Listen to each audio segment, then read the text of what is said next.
Good morning, good morning, good morning. It's time to rise and shine, ladies and gentlemen. It's June the 2nd, 2023, and we are ready to shake, rattle, and hum. Let's get with the program this morning. Get your coffee, get your Bible.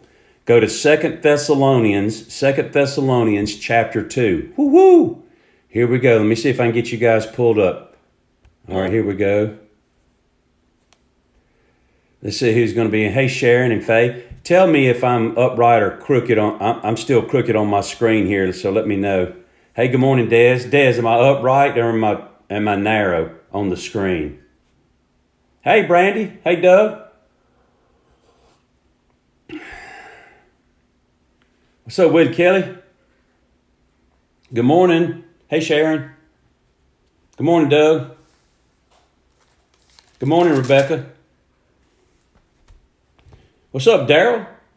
Mayor of Smith Acres, rise and shine. So, Miss Faye, upright means I'm taking up the, full screen? Okay, good. All right, thank you, Sharon. Hey, Josh. Hey, Shannon, what's going on? All right, thank y'all. Good. I got it messed up here on my, What's up, Jim? Hey, Camellia. Hey, Sherry. All right, 2 Thessalonians chapter 2.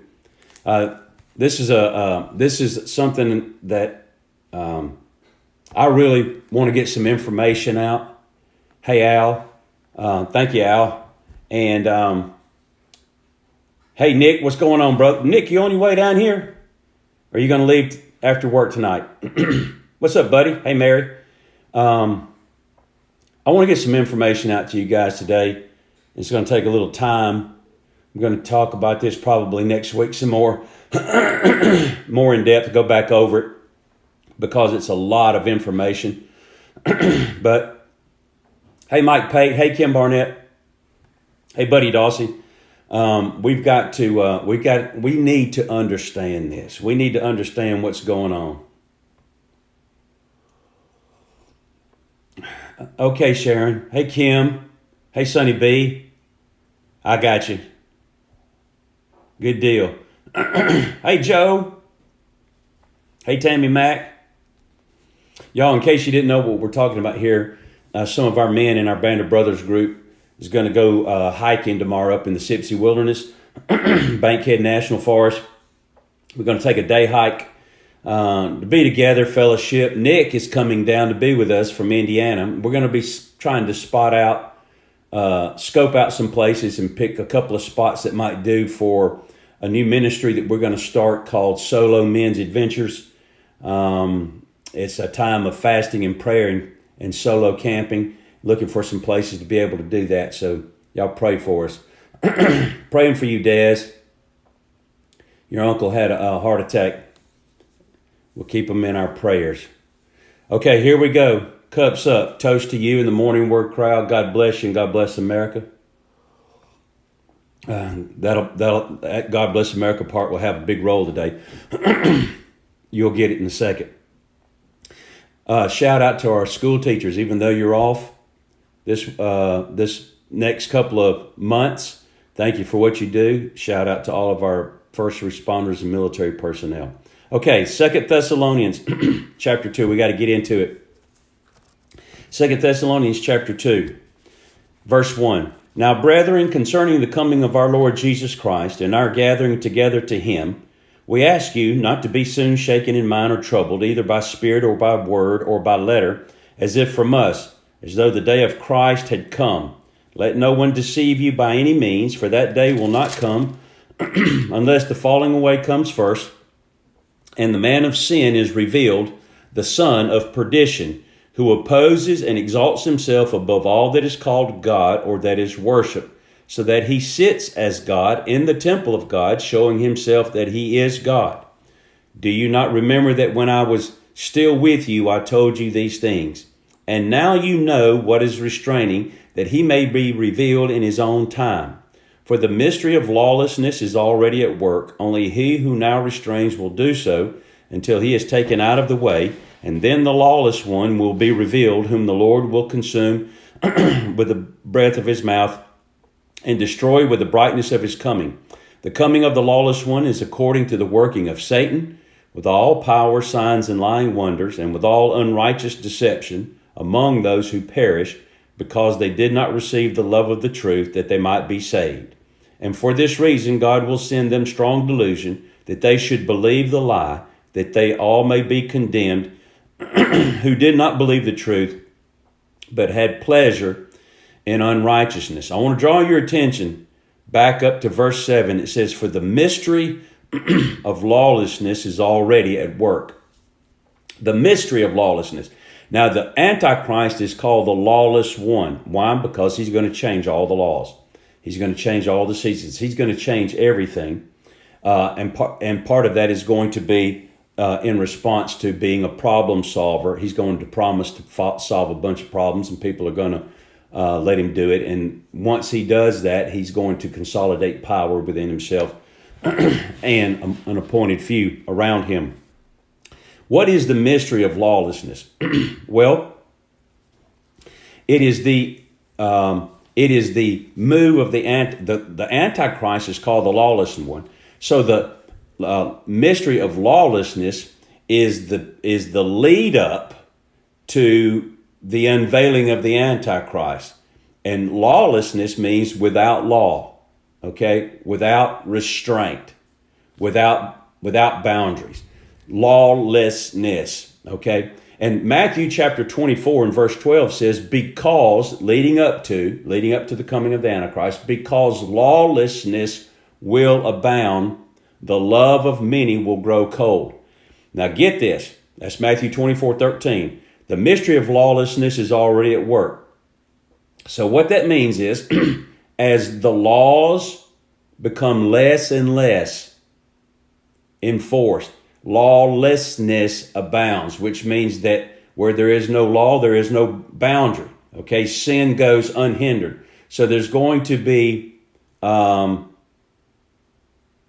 much chaos, great sin, as it was in the days of Noah. And it says that the love of many will grow cold. So that means that lawlessness, okay, has a demoralizing effect on people. Now, the morning word is the mystery of lawlessness in America. I don't have the time this morning to go into this in depth, so I'm just going to skip across the top, and I'm going to help you see a couple of things. I hope that you can go and dig. We'll come back next week and we'll talk about some of these things a little bit closer. But you know that the United States of America was founded on Judeo-Christian principles, okay? Only nation in the world besides Israel, Judeo-Christian principles. Stated fact, one nation under God, indivisible, with liberty and justice for all. Well, if freedom and the economy of freedom is capitalism, God says, to whom much is given, much is required to work. If you don't work, you don't eat. Capitalism is the economy of a free people. Then the Antichrist, the antithesis of that, would be communism. Okay? Communism. Now, from the 1930s, Marxists, the disciples of Karl Marx, they began a strategy of thinking how they could bring communism to America, how they could infiltrate America to bring it down. And their focus initially was on pulling down capitalism, dethroning the capitalist, the bourgeois, and empower the proletariat, which is the working class people. But they found out that during World War II that the working class people didn't respond necessarily the way they thought they would, and so they had to get away from classical Marxism, which is trying to make the working class feel like they are oppressed by the capitalist. That's still in play today, by the way, here, but it's not the primary means of bringing Marxism and socialism as the bridge. Socialism is the bridge of transition between capitalism and communism. So their goal is to bring full-fledged communism. Now stay with me. So they figured out we're not going to be able in America to solely rely upon class warfare between the middle class and the upper class, because the middle class is prospering enough that they're okay. So they keep that strategy, but they changed over. There was a guy that came from Europe. They started a school called the Frankfurt School of Critical Theory. And the critical theory, I'm going to read this to you. The critical theory was this. It was brought to the U.S. by Max Horkheimer, who is a Jewish Marxist. And here's what they said. He involved into the Institute for Social Research and is now known as the Frankfurt School of Critical Theory. Critical theorists maintain that ideology, that's the word that they use for Christianity instead of saying Christianity, that ideology, Christianity, is the principal obstacle. Christianity is the principal obstacle to human liberation. Horkheimer defined critical theory in 1937 in an essay, Traditional and Critical Theory, as a social theory oriented towards critiquing and changing society as a whole. Changing society as a whole. And Christianity's in the way, remember. This is the fundamental change, quote unquote, this is the fundamental change that was promoted by Barack Hussein Obama in 2008 and 2012, whereby the radical and fundamental Marxism was thrust into the foundation of America. It is a radical contrast to traditional America, which is based and founded upon Christianity and all of our founding documents and our laws. It came to Columbia University. One of the proponents of this was Saul Alinsky. He was a Marxist, and he was considered by Hillary Clinton and Barack Obama to be their mentor. They are the ones who decided that this is how Western culture needs to be. Now, here's how they decided to, not Obama and Hillary, they're just disciples of this theory. Critical theory says, here's how we infiltrate America. We criticize every pillar of Western culture: family, democracy, law, common law, freedom of speech, and others, in the hope that these pillars will crumble under pressure. They will do it by pulling down the mores and the traditional values of America. They will refer to them as being fascist or prejudiced. They want to promote a state of hopelessness and alienation in order to provoke a socialist revolution. They propose tolerance for their views only, but intolerance of all other views. Okay, now I don't have time to go into all of this, but let me tell you now what communism's goal. These goals were shared by an ex-KGB officer who was part of Russia at that time before the communism fell in Russia. They were engaged in the radicalizing, Marxist radicalization, inserting communism into every country in the world, with the goal being America, because they knew that if America didn't fall, no one else could. It didn't matter about anyone else. America was the golden egg. America was the golden goose. Remember that we were founded on Christianity. So this was the strategy. Now this guy, Desmanoff, he was interviewed by the FBI. This you can go on YouTube, you can find all this. Now here's what they said. These were the 45 goals to get from capitalism bridged over to socialism into communism. Here they are. Number 1, capture one or both of the political parties in the United States. Check. The progressives, once known as the Democrats. Get control of the schools and the teachers and the teachers associations, that's the teachers unions, and soften the curriculum. Check. Gain control of all student newspapers on college campuses. Check. Infiltrate the press. Check. Fake news. Gain control of key positions on radio, TV, and pictures, meaning movie pictures, Hollywood. Check. Eliminate all laws governing obscenity by calling them censorship and a violation of free speech. Check. Break down the cultural standards of morality by promoting pornography and obscenity in the media. Check.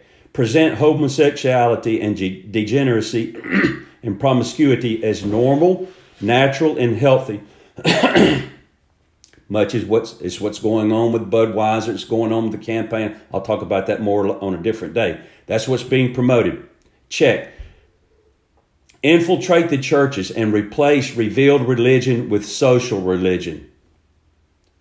Check. Eliminate prayer or any phase of religious expression in the schools on the grounds that it violates the principle of the separation of church and state. Check. Remember, these are communist goals. These were communicated. These were communicated directly in paper and in interviews. Number 10, discredit the American Constitution by calling it inadequate and old-fashioned. Check. Discredit the founding fathers. Discredit the American founding fathers as racist. Check. Discredit or belittle American culture and discourage the teaching of true American history. Check. Discredit and eventually dismantle the FBI, happening right now. Check. Infiltrate and gain control of big business, corporations and companies through ESG, environmental social governance, who rule and reign over companies by controlling who can invest in them. Vanguard, BlackRock, and State Street Bank. They manage, those three companies in the United States of America manage $11 trillion worth of assets. They are the primary stockholder in over 40% of all of the companies and corporations in the United States. And they implemented ESG, I'll talk more about this, which is based on the CEI, Corporate Environmental Index, that is all based on diversity, equity, and inclusion, pro-LGBTQ, so forth and so on. That's why Budweiser did what they did. It's why Target's doing what they're doing. They're being blackmailed into committing economic suicide for their countries because the people that control their investments and whether or not they have access to money in the banks can borrow money for expansion or to keep their business afloat or so forth and so on. They can shut it off, put you out of business. They will start, unless you have enough cash on hand as a corporation, unless you have enough cash on hand, cash flow to stay afloat until you can get your feet back on the ground, they're gonna sink your ship. And that's why Target's doing what they're doing. That's why Walmart's doing what they're doing. That's why Budweiser's doing what they're doing, and Anheuser-Busch, is because they're being blackmailed. Because only 7% of the country is engaged in and promotes LGBTQ lifestyle. So why would you, as a corporation, you're making beer for beer drinkers, okay? So why would you cater to the LGBTQ that make up only 7%? It's economic suicide. Well, it's because you're being blackmailed by the people that control the stockholders who invest in your company. Now you know. Discredit and eventually dismantle the FBI. Infiltrate and gain control of big business. That's what we just skipped over there. Transfer some of the powers of arrest from the police to the social agencies. That's what our government just did. They just put guns on the hips of the IRS agents and hired 6,000 more, 10,000 more, whatever it is, right? And they're giving them arrest powers. Treat all behavioral problems as mental health or social problems. Not lawbreakers. Mental health problems. Discredit the family as an institution and encourage promiscuity and easy divorce. Check. Emphasize the need to raise children away from the negative influence of parents. In other words, let the state, let the schools raise your children. Check. Repeal the Connolly Reservation, which is simply a law that we had passed here that no one can govern the United States except the United States. Repeal the colony reservation, allowing the world court jurisdiction over nations and individuals. 3 steps. I'm closing with this. 3 steps that communism implements in order to bring a capitalist society through the transition of socialism and over into capitalism. Number 1, demoralization, lawlessness. We've been under that. This has been happening in America since the 60s. Now, the reason America is usually, by the communist estimation, a 15 to 20 year program. They are patient. They infiltrate the courts, infiltrate the governments, infiltrate the schools, and eventually they break down the laws, instill hopelessness in the people. It is by the very words of the KGB ex-Marxist defector to the United States in the 1960s, it is psychological warfare. It is brainwashing. It takes 15 to 20 years, the amount of time that it takes to educate a generation of people. Well, now they're educated and they're sitting at desks at the University of Alabama, Auburn University, Columbia University, Princeton University. They're all over. They're now teaching critical race theory. Critical race theory, it's Marxist in its origin. Black Lives Matter, it's Marxist in its origin. All of those founders of those things are Marxists. And they understand that the focus now would not be on the working class so much, but it would now be the minorities, the women, the LGBTQ, the blacks, and the immigrants. They will be the ones that lead the uprising, because here's where we're moving towards. You have the demoralization. You bring in hopelessness. Then you have destabilization. Listen to me carefully. Destabilization means you've got to put the country in a state where it's teetering back and forth in its stability. And you do that primarily economically, through foreign affairs, and through the destabilization of the military. All of that began 3 years ago. Okay, demoralization, estimated by the communists, 15 to 20 years. Destabilization, 2 to 5 years. This destabilization began in the United States in 2001 with COVID. Not just the destabilization of America, the destabilization of the world. Okay? Because this is the spirit of the Antichrist, lawlessness, that's going to precede the lawless one coming on stage. Okay? So we are now in the process of destabilization. We have maybe 2 to 3 more years max, probably, in this process, this step, destabilization. From destabilization, it's estimated by the communists. This was all, again, told to us. It's on paper, written, interviews. 3 to 6 weeks to create a crisis. A crisis. It can be man-made. It could, like a revolution. It could be a terrorist attack. It could be a pandemic. Whereby, at that moment, the government sees the opportunity to seize power that was normally relegated to the people, to itself. Okay? And the way it does that is, it says, one person or a small group of people step to the forefront in the crisis and says, I can fix it. Here's how you fix it. Give me the power to fix it. And the people say, fix it. And they surrender their rights in order to stop the crisis, in order to arrest the crisis. Did we not do that during the COVID test run? Did we not do that? Whatever y'all say we'll do. You say go home, we'll go home from work. You say don't go to school. Okay, we won't go. You say don't have church. We said okay, we locked the doors to the schools, to the churches, and to the workplace. We did that voluntarily. Because one man, Fauci, was telling the entirety of the world what to do. And everybody said, okay, you got it. So afraid of a virus. Destabilization. The next thing that's on the horizon is a crisis. You say, Pastor Randy, you're a conspiracy theorist. You're afraid. Okay, let me tell you this. Go back and look last week or week before last. The United States Senate was issued by the Department of Homeland Security and the Department of Justice satellite phones based on what happened on January 6th, where they said the ultra-right conservative terrorists invaded and tried to take over the Capitol building. They're not going to let that happen in the future.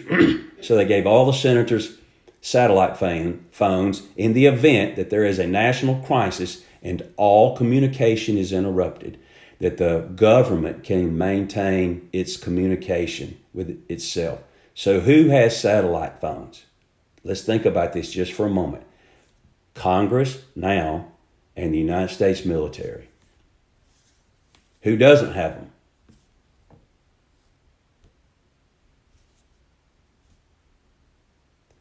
Crisis, 3 to 6 weeks, whereby the script is flipped and people who have authority surrender it to a person or a small group of people who say, we'll fix it. So therefore, we hand it away. That's happening, not by happenstance, not by chance. That is happening on purpose. That is the intent of the people at the top. I'll talk about who they are next week. That's happening right now. That's why these companies are committing economic suicide. That's why the curriculum in your school is telling your children that they can throw off the restraint of their parents. They can have abortions without parental consent. They can get birth control without parental consent.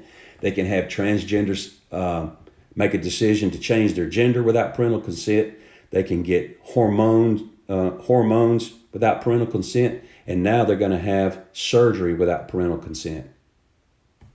And the church and Christianity is the primary hindrance to communism in the world. And therefore, communism is setting out to pull the church to the ground. Now you know. As Paul Harvey said, that's the rest of the story. We'll get to the rest of it next week a little bit. It's fascinating to me because I can see it. I see the mystery of lawlessness at work. I see it. I hope you can see it. I hope you can see it. I hope you can see it. So until then, pray up and look up. And maybe we'll get up out of here before it's too long. We'll see you Monday, good Lord willing, and the saints don't rise. Peace out.